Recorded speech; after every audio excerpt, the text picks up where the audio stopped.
Happy back to school! My name is Lindsay Day. This is Kelly Day Goals channel. We are a fire family on mission to use the abundant amount of time that we have been given to help our children to love God and to actually like each other. And part of how we are attempting to accomplish that goal is by homeschooling our kids. So because my husband is a firefighter, his schedule currently is he works 24 hours on and then has 48 hours off, and then every 3 weeks he has what's called a Kelly Day, where he gets 5 days off in a row. And so I always wanted to homeschool, but especially when my husband decided to become a firefighter and recognized the incredible amount of time and flexibility that we would have as a family if we chose to homeschool, he was totally on board with it as well. And it's seriously just one of the best decisions that we have ever made. So today I'm going to be talking about our schedule and how, what that looks like. I already kind of explained that his schedule is fairly random. Like we always know what it's going to be. I could tell you what it's going to be in 5 years, but it's not consistent like a normal Monday through Friday job. And so things change every week. Essentially, his schedule repeats itself every 3 weeks. Not that really makes a difference, but if that helps understanding what it looks like. So I'm going to start with our annual homeschool schedule and what that looks like. We started this year the middle of July, so it's August now. I know some people have already started back to school. Some are getting ready to as Labor Day comes around. We started in the middle of July. Ideally, I would love to start the beginning of July, but our anniversary, one of my kids' birthdays, and the 4th of July are all happening in the same week every year, and it just is a little bit of madness. So even this year, we celebrated our anniversary early, but on years when my kids don't get a birthday party, we try to do something fun and special as a family. So we went and spent a night up in Orlando and went to SeaWorld and did some other fun stuff up there. So, with that going on, and then 4th of July, which if it falls on a weekday, then our family members are off and we want to hang out with them. So it's just, every year I think one year I might have started that early, but it was probably when they were a lot younger and I didn't have as much to prepare. And these days I have too much to prepare for to have myself that put together at that time. So we started the middle of July. I'm really happy with that. We live in Florida, South Florida, near the coast, where usually right around July, thunderstorms start rolling in basically every single afternoon. So it's kind of, it made me feel really good this year about my decision to start in July, even though most kids are still on summer break. It was nice because we had enjoyed a great summer outside, outdoors a lot, and then we were doing school. And even if we weren't doing school when it was raining, the fact that, we had time at home and just any day that it was raining while we were doing school just really reassured me, for better or worse, that we had made the right choice. So I like starting at that time. We plan for 36 school weeks. So we technically are year-round schoolers, and I'll get to that in a minute. But we plan for 36 very intentional school weeks. So we started in July. If we know that we're going to be taking 1 week off in October for a trip that we're taking, and then if we say we were to take the entire month of December off, and do every other week of school, that would put us finishing at the end of April. Now there's some flexibility there because we will still do school in December, but I like to do Christmas school. And so we do our normal subjects like reading, math, all of that at a slower pace, but we do still keep up with it. And so we won't actually get zero schoolwork done in December. We will make some progress still in December, God willing, but it's also very, very highly likely that there will be other weeks in the school year that we need to take off for that I haven't accounted for. And so that kind of balances itself out usually, between sicknesses or unplanned trips that come up. There's almost always at least one unplanned trip that we end up taking. So even if maybe it's just half a week of school that we're behind one week or half a week another week, it's just helpful to have a little bit of wiggle room there. Now, I don't plan, I'll show you really quick. I'll show you this more in a minute, but you can see up here, we're currently on week 6. I don't plan by date. I just plan by week number, and I can look at a calendar and still kind of gauge where we're at. So week 6 out of 36, we're already a good chunk of the way into the school year. I did plan by date one time, and it just stressed me out because there are always unexpected things that come up that you can't plan for. And so to see that we were behind on, as far as the calendar looked, just was frustrating to me. So I don't do that anymore. So that is how I kind of plan our school year at a whole. Now, like I said, that puts us finishing the end of April. Last year was the first year that we have ever finished that early before. We usually go just into May. We're part of a homeschool co-op that's technically a private school umbrella that we get to homeschool underneath. And part of the private school requirements are that they do standardized testing at the end of every year. That standardized testing usually happens the beginning of May, and so that is usually my end push, my end goal for the end of the year, to not even because I care about my kids' scores on the tests, but because I want them to be confident test takers, and I know that comes with knowing the subject and knowing what the subject matter, what you're being quizzed on. And so that is usually my motivation to finish strong the end of the school year, is to get to testing. This last year, I don't know, Easter was really late in the year. It was like the end of April, right around there. And I was just exhausted and feeling really burnt out, and feeling like if I didn't switch to our much slower summer pace, then we might not doing any school, basically. And so in order to continue moving on, and it really only ended up being about a week difference from what I planned, but it felt so early to say in April, right after Easter, we were done. Like I said, Easter was really late last year. So literally Easter night, I told my husband, I was like, we're done. We're doing summer school tomorrow. Summer school starts tomorrow. And I usually like to plan and prep for it a little bit more, make it a fun surprise first day of summer for my kids.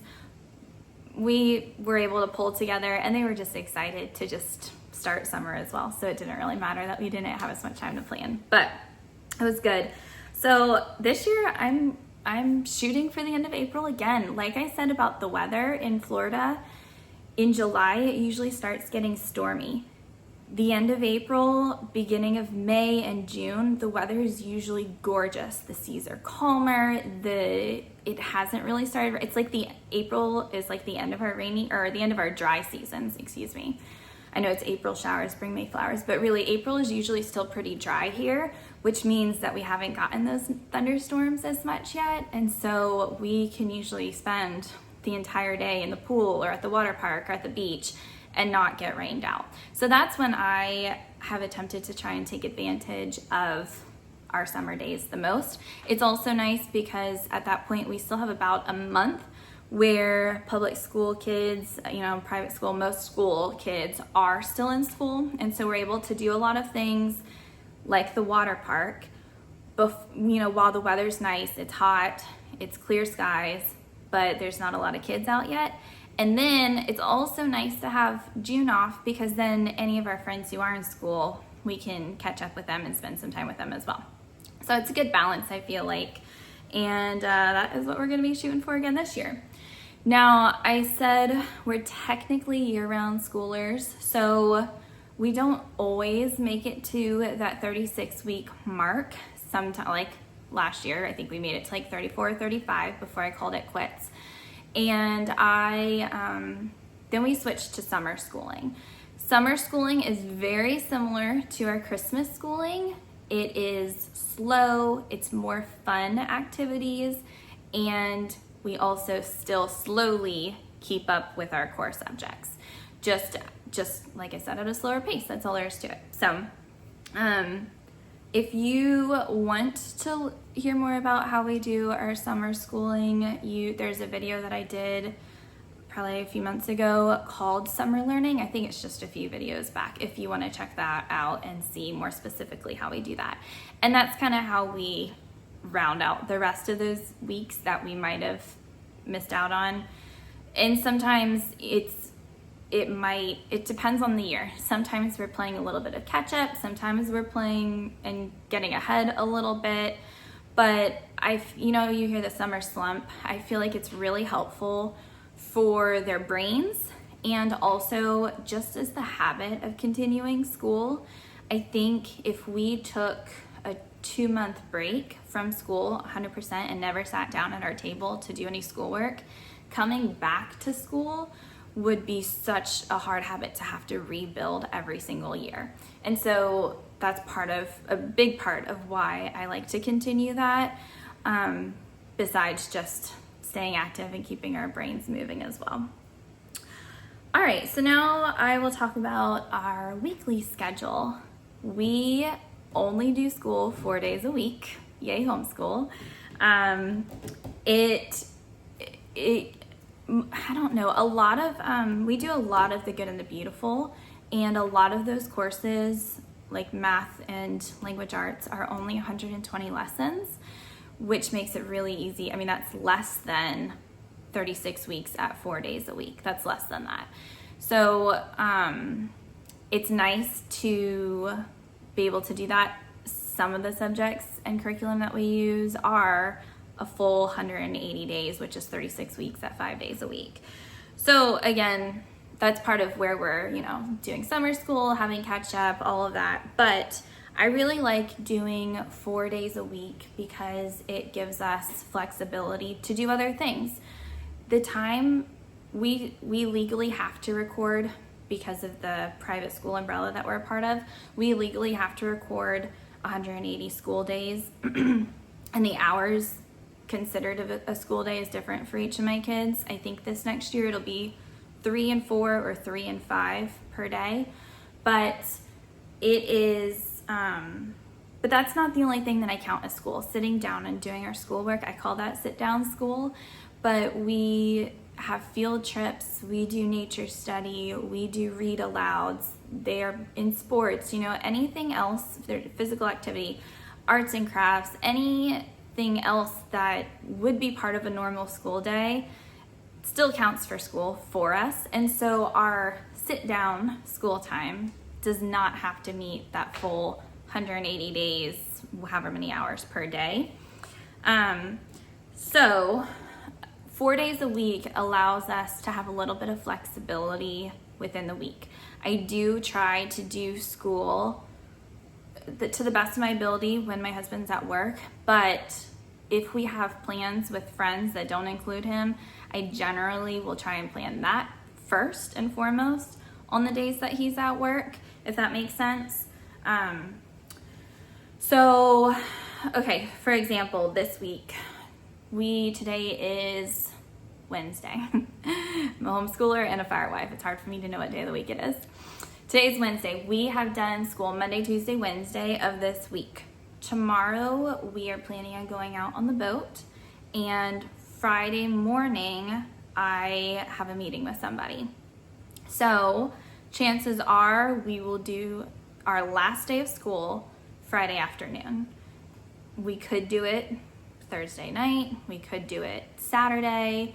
We can kind of move it around. I really don't like doing school on Sunday.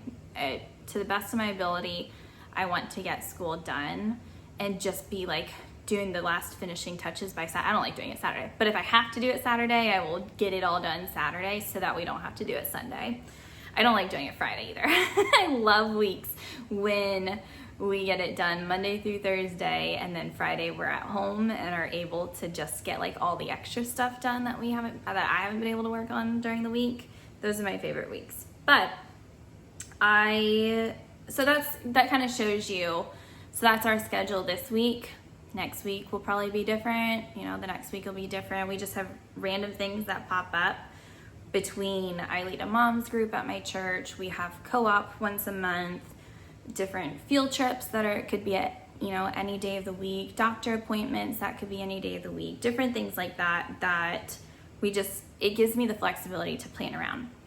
Also, part of that I will say is that I said we could do school Thursday night. I'm not doing school Thursday night. I only do school at breakfast time or lunchtime. So ever since my 8-year-old was a 3-year-old in pre-K 3 during our very first year of homeschool, I have anchored school to a meal. And it just, at that point in time, so I had at that first year of homeschooling, I had a 3-year-old and a 1-year-old. And the 1-year-old, it was easier for me to buckle him into a high chair and give him a snack and pull him up to the table with us and just incorporate him into what we were doing than to try and distract him or give him his own thing to work on or keep him busy or keep him away, or that was just easier for me at that point in time. And so that's kind of how I've always done it. I prefer to do breakfast because then we can get it done, get it out the way, and move on with our day. But if we have something going on in the morning, like this Friday, I have an appointment coming up, I will, depending on what time my appointment ends, I will probably sit down at lunchtime with my kids, give them their meal. I'll have something to snack on as well. It keeps them as more of that captive audience, especially when they were little and in high chairs. But, they're putting stuff in their mouths, they're busy with their hands. It keeps them busy and helps them to be better listeners, especially when we start off with the morning basket, which I think I'm due now. So I'll get into that next. So as far as our daily schedule goes, so I'll show you my planner. This is by Anna Vance Paper Co. Is that right? I think that's right. Anna Vance Paper Co. I'm not sure that she's in business anymore, but she used to, at least, sell this printable PDF planner. It has a lot of different page features in it for different things that you can do. But the reason I really love it is let me show you a blank one, is for the layout here. I really like the boxes with the lines. So I'll show you the week we're on right now. We're on week 6. She's very Charlotte Mason-ish. As you can see, I ought, I will. This nice little, this did not come with the printable, this little bookmark. I had originally bought a planner that she printed and mailed to me. But now, to make it cheaper, I just reprint the blank pages every year and then take it to Staples and get it bound. It's usually like $5. It's really simple. So I would like to buy a binding machine in my future, but this is so cheap and easy. All right, so like I said, week 6, don't mind my Spanish up here. We are learning different phrases, and the phrase that we learned today was "come sit at the table," and I said, oh, I need to write that one down because I say that a lot during our homeschool day. So I love that we have the freedom for my kids to get up and move. There's a song I just heard about homeschooling that talks about how you don't ever have to ask for permission to get up to go pee, and that's 100% true. But also, kids get distracted and start wondering, and so probably at least once a day I'm saying, come sit at the table. So I wrote down the Spanish phrase so that I would learn that a little bit quicker. So I have it broken down, each column, day 1, day 2, day 3, day 4, and then this first section I call morning basket, and then you'll see here together. So it's basically like all of our family subjects. The first ones are the first thing we do, HSC, that stands for handwriting. So with handing my kids food, I will hand them their handwriting sheet. We use the Good and the Beautiful. My next video will probably be the specific curriculum we use for our family subjects, so I'll go into more detail in that next video. But I also give them a handwriting sheet because that is something else they can be working on while I'm reading. And then they know that once they finish their handwriting sheet, they're allowed to flip it over and they're allowed to draw a picture on the back. So again, just built-in ways to keep them busy. The S stands for scripture memorization. We work on that every day. And then the C stands for catechism, which we also work on every day. And then, so I said that our days this year take about 3 hours a day. Last year, I've been in the habit, I heard this once, that for better or for worse, that when you're first starting out homeschooling, don't try and add everything in at once. Add one subject each year. Add one new subject at a year, especially if you're starting them when they're young. It's really easy to do that. So, I think preschool, we did language arts. Kindergarten, we did math. The next year, I think we did science. And that's based on my older child, not my younger one. We got to the point where there were other things also that I added in for like a morning basket that I didn't count as a main subject. And our days just became really full. And last year we were doing school for about 4 hours a day. And that was with a second grader and a preschooler. And it just was too much. So even though I love all the things that we do and I believe that they're all good and worthy things, I had to cut back a little bit this year to try and make our days shorter. And I have felt successful in doing that. The other thing that I did differently this year, I went back to like preloading or front loading a lot of our schoolwork. So essentially front loading it on the front of the school year.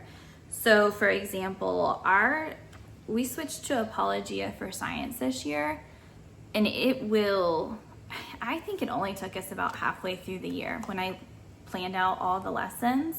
So instead of, last year, for example, for some reason, I felt the need to then start another science course after we finished that one. I don't know why. I just did for some reason last year. This year, I am recognizing I need to go back to the way we did it before, where we're only doing one. But also, instead of like making it evenly spread out, I know that this first month of school, not only do we have more time because like things like sports and just anything extracurricular has not started back up yet quite until like September-ish. So it gives us a good 6 or so weeks to really get a solid push into the school year. But also we have a lot more motivation. There's just something about the school year, the beginning of the school year, that motivates you to really stay on track and do your schoolwork.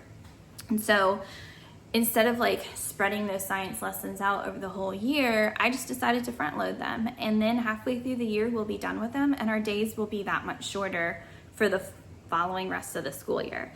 And there are multiple things that I did that with. So that also, even though I'm proud of myself for getting our school day down to about an average of 3 hours a day at this point, it should actually get even less as the school year goes on. So there's that too. Part of how I did that is by decreasing how often we did some of our morning basket items. So I have combined a lot of things into just the second subject, and I basically made it into a loop schedule where we'll be repeating them every so often. I think it's about 9 or 10 different things that I want to hit, but aren't as important to me. So it's not as big of a deal if we do them less often versus some of the things that we are doing more often that are more important, or I feel like are more important for us to hit more often, if that makes sense. So I'll show you really quick those items that we won't be doing quite as often are our hymn study. There's a second catechism that I use. Again, like anything that I like, I want to do. So again, I recognized, okay, there's one catechism that we'll be doing daily, and then there's one that is not as important that we won't be doing as often. Church song, missionary study. I rotate between reading a psalm and a proverb as one of those things. Poetry, composer study, folk song, picture study, and then we're back at the start. So yeah, I think that's about 9 different things at this point that I felt like were important for us to continue to do, but not important enough for them to even be a weekly item. Then we go down to, this says brothers, that's because that's what we're doing right now. It's our character study. I basically keep that line item as any sort of character study. The main curriculum we use is Laying Down the Rails, but right now we're doing a brothers type devotional. So again, I'll get into more detail about that in my family subjects video. The next item is something that I started last year. I heard it advised one time that everybody participating in Morning Basket should have something fun that they look forward to. And I didn't exactly know how to accomplish that at the time. We were using those, what are they called? Quest, I don't think that's right. Those little books that have like the question and the answer. You flip it over for the answer. And those worked out really well for a long time. They were fun questions, they were pictures. It was kind of something that like refreshed our minds. We didn't have to think as hard for it. It was just a few minutes, and it kind of helped us re-engage before we then moved on to more in-depth subjects. But I don't know, they were fun. And then I just started thinking about, and I've talked about this before, but unit studies, and how there's like a unit study for possibly anything you can imagine. Anything you can possibly imagine, there's a unit study for. And how much fun it would be if myself and then my 2 boys each got to take turns figuring out, like choosing a unit study topic and working through that. So that has kind of been my fun thing in our morning basket. Now, we're not doing 3 unit studies at a time. We're going through it, taking turns. Last year, the Olympics was happening, so I chose an Olympics unit study. Wouldn't necessarily recommend. You can see my curriculum hits and misses video for more details on that. But then we moved on to, my oldest picked an espionage spy unit study that we did for a while. And then we ended the year on a survival unit study that my youngest had picked. Now, there are unit studies that are like a day long, a week long. The one that he has chosen uses a lot of Bear Grylls stuff, and he has a lot of stuff. I don't know if you know this, but he's got a bunch of different shows and videos and books and just all kinds of different things. And so I am pretty sure we might be studying survival stuff this entire school year, which is fine. We're actually having a lot of fun with it. All 3 of us are. So that works well. Now, like I said, that's usually how I like to end my morning basket, and before we then move on to more in-depth subjects. But this year, the thing that I added in, even though I took a lot out, the thing that I added in was Spanish.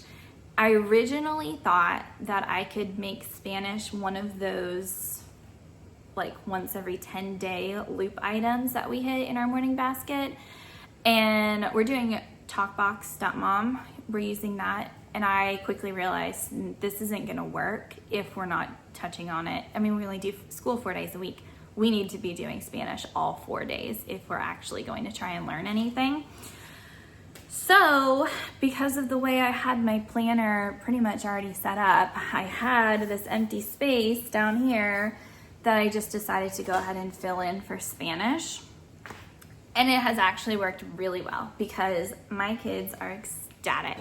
I would have liked to have done Latin, but we live in Florida and Spanish is just makes so much more sense to learn that. For my kids to learn Spanish one, we have a lot of friends who speak Spanish that we could actually practice with, and two, like, most of Florida speaks Spanish. So, you know, for their own future sakes, if we're gonna learn a language, Spanish is probably the most helpful one to learn. So not only are they like really excited about it, that is the language that they wanted to learn, but it has been a really fun, it kind of did the same thing that I hoped that the unit study would do, where it's something really fun and engaging. It's totally different than the other subjects that we do, and so it feels refreshing, and then, you know, like, it brings us all together again and gets us excited before we move on and have to bear down again, you know? So then you'll see I have written here together. This is more of our family subjects. These are Bible, science, and history. So that was actually another one that I had added on when they were little, was Bible might have even been before science. This was another thing, even though science, like I said, is going to be pretty short this year. I think it only took us about halfway through the year before we'll be done with it. Our Bible curriculum that we use is each individual lesson. I think the book has 36 lessons in it, if I'm not mistaken. But if we were to do one of those even a week, it would take a long time to get through all the material. So I have broken those lessons down into an average of probably 7 lessons per lesson. Per their one lesson, we do 7 days worth of work. And so you can imagine, I don't know what 7 times 36 is, but that's a lot. That is more than we will accomplish in the school year. And I'm okay with that. It is a continuing study that I'm totally fine with us just really taking our time. It's very in depth. And like, we literally spent 3 years in Genesis. It was worth those 3 years. It was worth every second of our time to go through that really slowly. And so I'm okay with not trying to accomplish so much, if that makes sense. And our history is similar. Our history would be a little bit easier to get to, and with doing school over the summer, we should be able to probably finish the whole year, but still it's a lot of lessons as well. And so, like, it's probably 180 lessons, I think. So I just decided, again, I think language arts and math are more important than those 3 subjects are on a daily basis.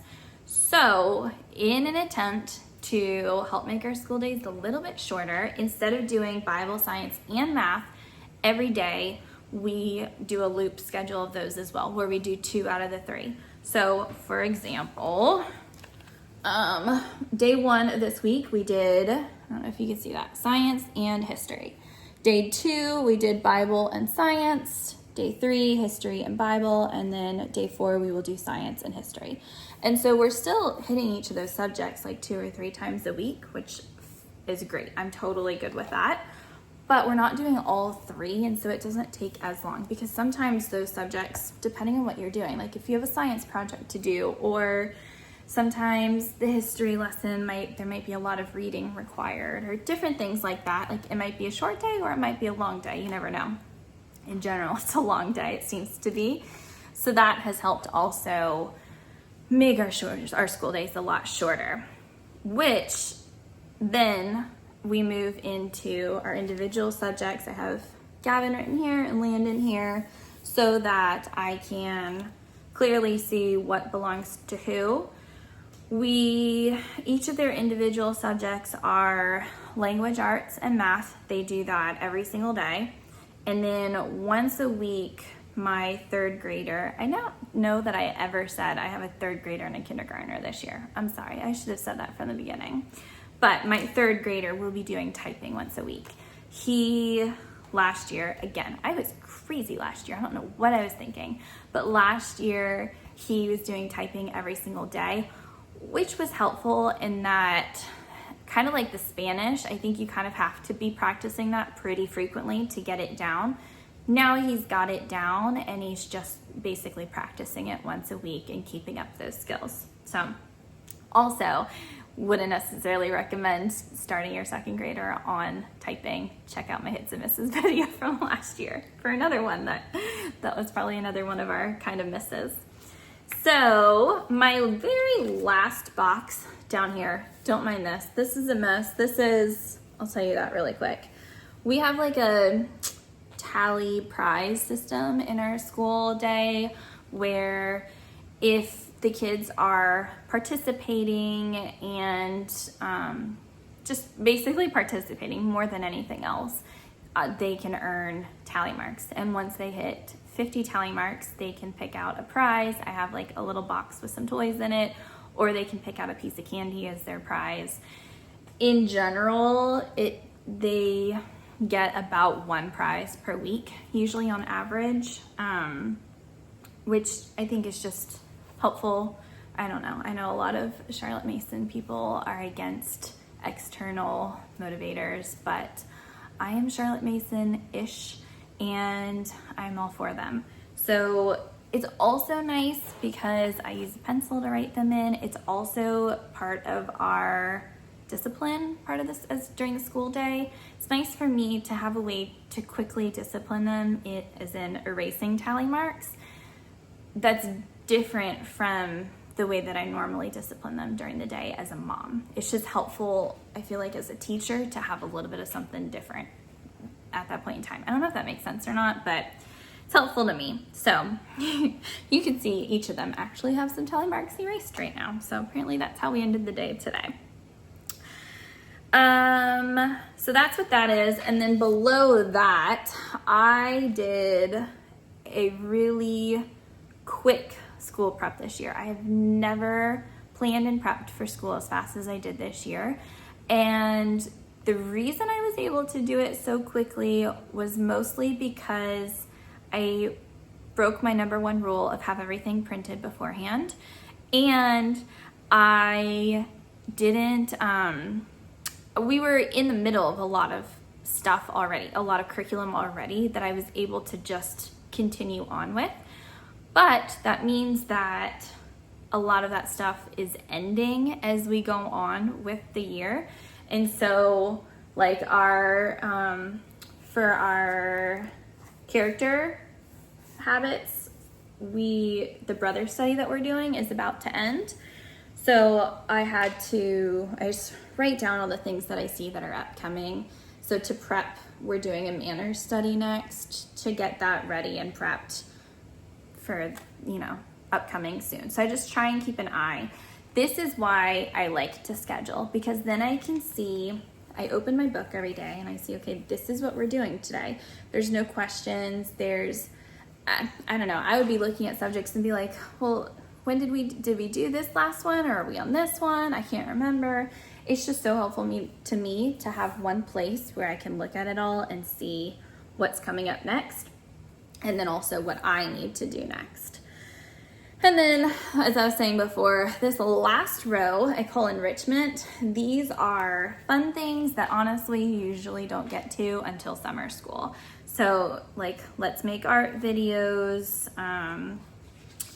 they're 5 in a row, read alouds, Bible builds, different things like that if we have the free time, I have it written out, but most likely we won't do any of these until summertime. So that, I think, concludes my schedule. After school each day, my goal for this year is for us to get into the habit of doing our cleaning as a family. We have been working on a cleaning rotation that kind of changes every day, where we're all working on different things. We've tried different things. I really like the schedule we're using right now. If you're familiar with Fly Lady, it's basically like Fly Lady, but separated into 3 people.